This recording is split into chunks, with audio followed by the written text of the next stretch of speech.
اسماء موصولہ چونکہ اسماء ہیں اور ہم جانتے ہیں کہ عربی گرامر میں جب بھی اسم استعمال ہوتا ہے اس اسم کے بارے میں ہمیں 4 باتیں اچھی طرح سے معلوم ہونی چاہیے. اسم کی جنس، اسم کا عدد، اسم کی وسعت، اسم کا اعراب.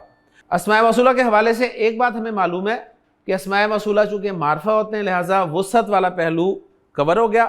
اب باقی جو 3 پہلو رہ گئے ہیں جنس، عدد اور اعراب، ان کے لیے ہم اسماء موصولہ کا ایک چارٹ جو ہے وہ بنا لیں گے. اس میں انشاءاللہ تعالیٰ تینوں پہلو جو ہے کور ہو جائیں گے اور پھر ہم اس قابل ہوں گے کہ ان اسماء موصولہ کو جملے میں استعمال کر سکیں. اسماء موصولہ مذکر کے لیے بھی ہوں گے اور مؤنث کے لیے بھی ہوں گے. تو یہاں سے آپ کو اسماء موصولہ کی جنس کا پتہ چل جائے گا. اسماء موصولہ واحد کے لیے بھی ہوں گے، مثنیٰ کے لیے بھی ہوں گے اور جمع کے لیے بھی ہوں گے. یہاں سے آپ کو اسماء موصولہ کے عدد کے بارے میں پتہ چل جائے گا.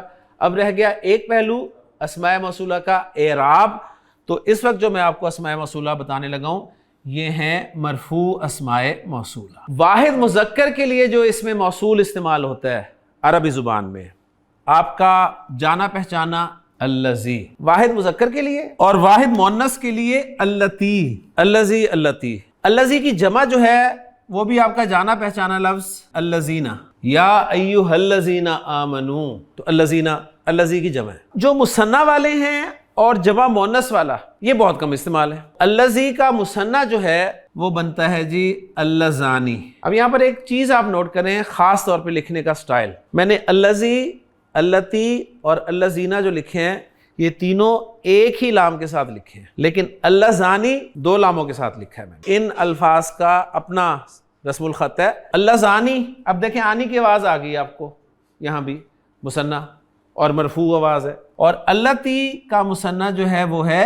اللتانی، یہ بھی 2 لاموں کے ساتھ آئے گا اللتانی. اللتی کی جمع 2 الفاظ ہیں، ایک ہے اللاتی اور ایک ہے اللائی.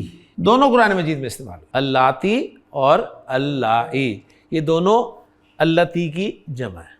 الذی، اللذانی، اللذینہ، اللتی، اللتانی، اللاتی، اللائی. ایک بات نوٹ کریں کہ اسماء موصولہ کا جو حمزہ ہے حمزۃ الوصل ہے. ارأیت الذی، ارأیت الذی نہیں پڑھ رہا میں، ارأیت الذی، تلذی، تلذی. یہ تھے جی مرفوع اسماء موصولہ.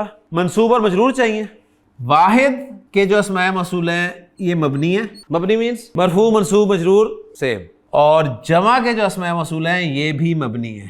اسماء اشارہ میں واحد اور جمع کے اسماء اشارہ جو تھے وہ مبنی تھے، اور جو آنی والے تھے وہ عینی میں تبدیل ہو گئے تھے منصوب اور مجرور فارم میں. تو یہاں بھی ہم یہی کریں گے، جو آنی والے ہیں وہ عینی میں چینج ہو جائیں گے تو منصوب اور مجرور ہو جائیں گے.